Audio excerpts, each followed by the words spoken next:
Well, the calendar says April, but March Madness is still making headlines in the U.S.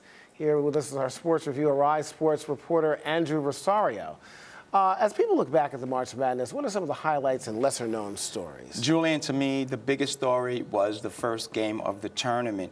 You had Albany's Peter Rooney from Albany, from Australia. His mother had passed away to cancer in January, and he promised her and his family to go back to school and resume his playing. Now, when he hit that game-winning shot, his sister, who happens to be his twin, and his dad were watching the game at 4 o'clock in the morning in Australia. And that, to me, was one of the best stories. Interesting. You know, there was also a lot of drama off the court. Kentucky lost to Wisconsin. The N-word was used. Right. Tell us about that, because it doesn't seem like there's been many repercussions as a result of what was said. Yeah, it was the post-game press conference with the Kentucky basketball players, and one of the Kentucky players was asked about Frank Kaminsky from Wisconsin, who had a really big game against Kentucky, and he used the F word, he used the N-word. F and N-word, right, as a matter of fact. Exactly. And it was heard under, everyone did hear it. And there has been backlash on both sides. The sad thing is that up until Kentucky had lost, when they were trying to run the table and have an undefeated season, everyone applauded how they acted on and off the court. And this kind of took away from that thinking.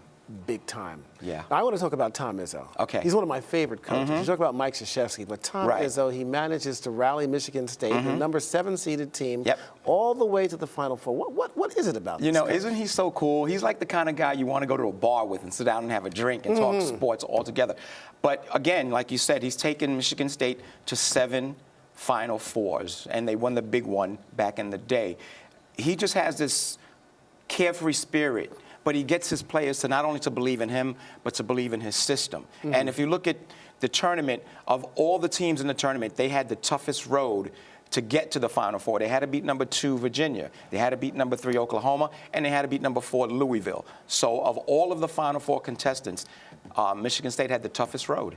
I really don't remember any major controversies in games this tournament. Did any come to mind to you? Well, the only one that comes to mind was the UCLA victory over SMU in the very first game that they played, where UCLA was trailing by 2, and SMU was called for a goaltending, which was clearly not a goaltending. So UCLA advanced, SMU was bounced, and a lot of folks did not believe that UCLA should have been in the tournament to begin with.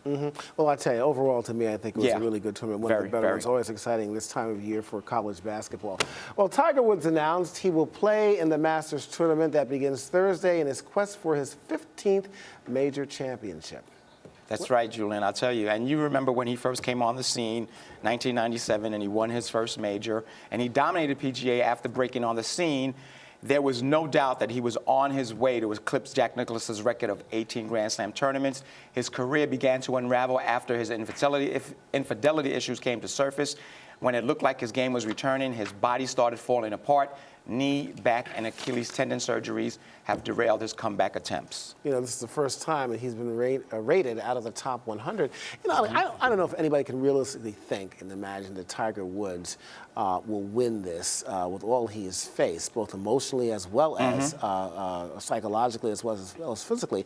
But I guess what people are looking for here is to see if he will make that 2-day cut. See, that's the big thing. I don't even think he expects to win this tournament. But if he can make the cut, and if he can finish in the top 10, it would be a major accomplishment for him. Now remember, there's 3 more majors after the Masters. You have the PGA, the US Open, and the British Open. And he'll play tournaments in between those. Let's see how his body reacts. Let's see how he plays. I mean, he's won the Masters 7 times before, so this is not anything new to him. Real quickly, and we'll focus on that later. Pete Rose, quickly about Pete Rose. Big news it was just announced that Major League Baseball new commissioner Rob Manfred has reinstated him back into baseball. Now, that doesn't mean he's going to automatically be put in the Hall of Fame, but it means he could be considered.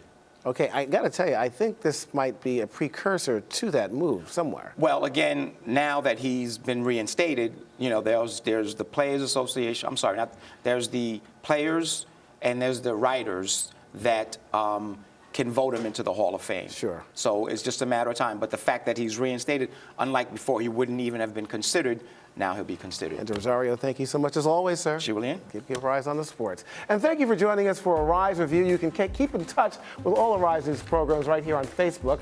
I'm Julian Phillips, and we will see you next week.